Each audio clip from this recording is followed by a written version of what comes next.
Bonjour, je me trouve au Perthus, dans les Pyrénées-Orientales.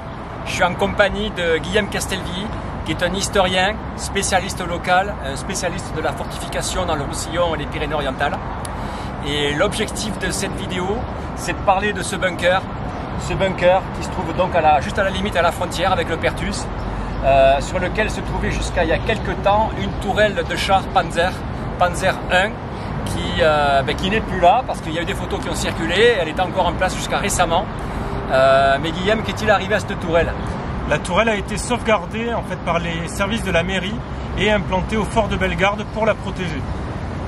Merci Guillaume. Et donc là, quel était l'objectif de cette tourelle? Puisqu'on est en direction de l'Espagne. Pourtant, l'Allemagne n'est pas en guerre avec l'Espagne en 1943-44.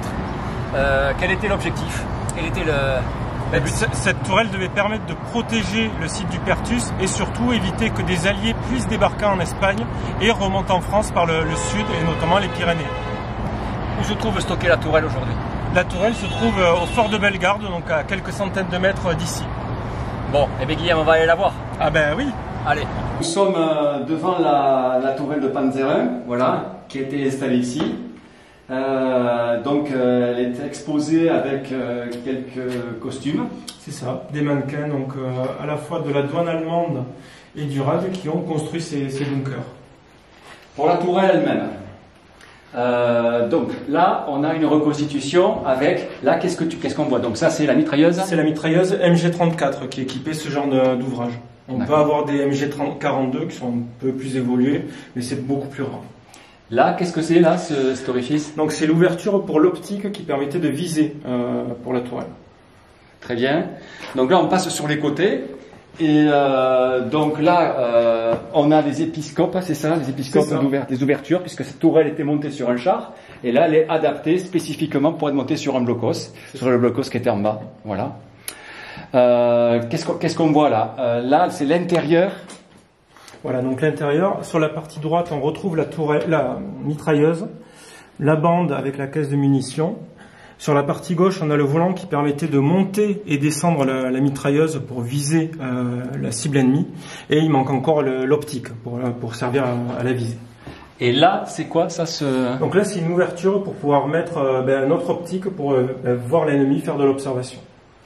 Bon, et bien écoute, Guillaume, merci beaucoup pour ces commentaires. Et que va devenir la tourelle? Elle va rester exposée ici? Elle va rester exposée ici. La mairie a pris conscience de ce patrimoine et a fait une exposition permanente autour de cette tourelle. Bon, donc la mairie du Perthus met en valeur ce patrimoine, c'est une bonne nouvelle. Exactement. Voilà. Merci beaucoup Guillaume pour ces commentaires. Donc l'objectif de la tourelle, c'était de tirer, donc elle était équipée d'une mitrailleuse qui tirait sur les forces qui pouvaient venir d'Espagne, de Figueres, sur l'ex-RN9. Et qui pouvait donc arriver depuis cette direction. Il faut savoir qu'elle se trouve encadrée par d'autres blocos qui sont sur les hauteurs de part et d'autre au fort de Bellegarde et sur les montagnes des Alberts de l'autre côté. Donc le but était de stopper toute colonne de forces alliées qui auraient débarqué par l'Espagne. Donc voilà, ici le sommet donc du blocos et donc avec le puits de la tourelle. Voilà. Et il y a une plaque métallique octogonale qui est en place toujours, bien sûr, qui servait de support à la tourelle. Et là, on voit depuis le haut l'intérieur, la pièce de combat, la salle de combat où se trouvait l'équipage. L'équipage qui manipulait la tourelle. Donc là, on va rentrer dans le blocos et donc on va passer par une tranchée d'accès.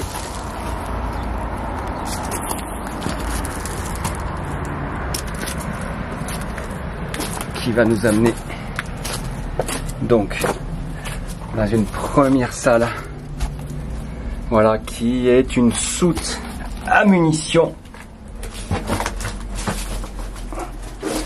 Voilà, et là on accède ensuite au puits de tourelle.